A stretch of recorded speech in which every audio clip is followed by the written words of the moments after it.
Hi, this is day number 14 of the blogging challenge, and we are to talk about the 5 deadly emotional barriers to our successful performance. Okay, so the first emotional barrier, it's a deadly one, and it's about hypersensitivity. So you may be wondering what is hypersensitivity. Now, hypersensitivity is something like if you are a person that gets offended quickly, which I am probably one of them, and it's a challenge for me at the moment, so I won't speak about that. Um, or maybe you conclude about something, about someone in particular. So, in my own experience, I've been that person before where I just have conclusions about someone because I judge them. And for my own experience in how I overcame that was simply by minding my own business. Sometimes people they have a reason why they do things, and we don't really have the right to judge them, right?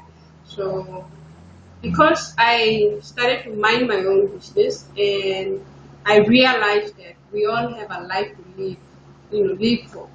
So how I overcame that was that I forgave myself in that particular area, and then I moved on, knowing that there are better things in life that I have to focus on, especially on my own. I'm not a perfect person, so why am I concluding about somebody else? So that's basically my experience for hypersensitivity. In regard to getting offended quickly, it is a challenge for me at the moment because I'm a person that likes to, challenge people as well. So I don't like it when people like to challenge me, but then at the same time, I'm also learning like everyone else. So I think I've improved much on this particular area. And to improve myself, I keep telling myself that I need to put myself in someone else's shoe so that I can also try to control that hypersensitivity. So the next one is chronic dependency. Now, chronic dependency is a major issue that causes unhappiness and frustration. It's about waiting for someone to give you a gold star. So, if you have a career and you're working really hard and you expect your boss or someone else to come and give you credit for what you've done and stuff, and no one does that for months and months, you find yourself, being frustrated, and you just give up hope because you tell yourself that you're wasting your time. And in my own experience, I've done this before. I become frustrated because I think that I'm doing so much that no one is giving me credit for.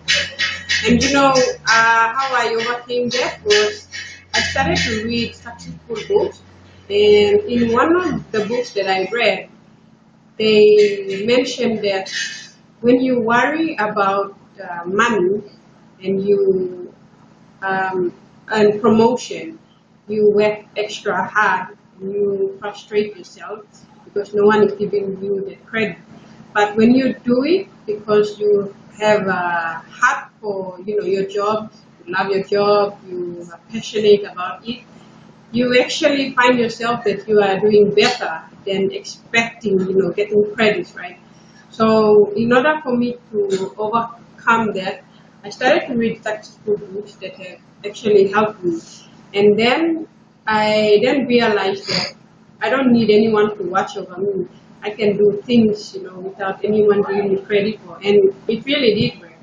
And I've been put in a situation where people never recognized my effort in my job to now people can see me in the light what I'm actually doing at my workplace. Okay, number 3 is resentment, envy, having grudges against people.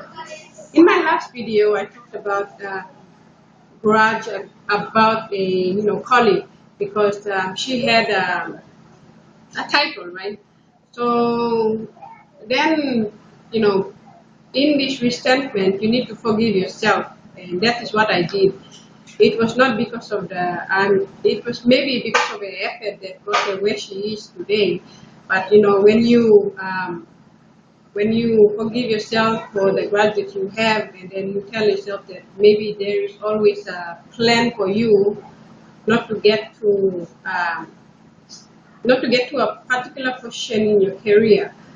And yeah, so having envy is a waste of time, because once you envy someone, you are actually not progressing in life. You are actually just putting yourself in a matchbox and not trying to, expose yourself to what real life is and stuff. So, in my own experience, having grudges and envy, yes, it can kill you. But then at the same time, when you look at yourself every day and you tell yourself that you're better than the situation, you can really overcome it. Okay, number four. Number four is guilt. Feeling guilty about something that you've done. In my experience in work, I actually approach in a very strong manner, a manner where it kind of offend people. And there are times which I've done that to people that report to me, and I go back and sit down in my workplace, my office, and I tell myself that I should have done it another way. I should have approached them a different way. And how I overcome my guilt is that I don't take a week to go and approach the same person that I've offended. Actually, it takes me the very same day to talk to them and let them know why I've done that, and maybe the next time I should have done it another way. And the last one is number 5, which is fear. We all have our fears, right? So my fear is millipedes. I get scared of millipedes. I know it's really small, right? But then, that's just my fear. It's a challenge for me to overcome millipedes, small things, just small. It is very small, but yeah. To overcome millipedes, I think I should see it in a way where it's some kind of just a normal toy or something. Maybe that would help me to overcome millipedes. And basically, that's for day number 14. And thank you for watching. We'll catch you up on day 15.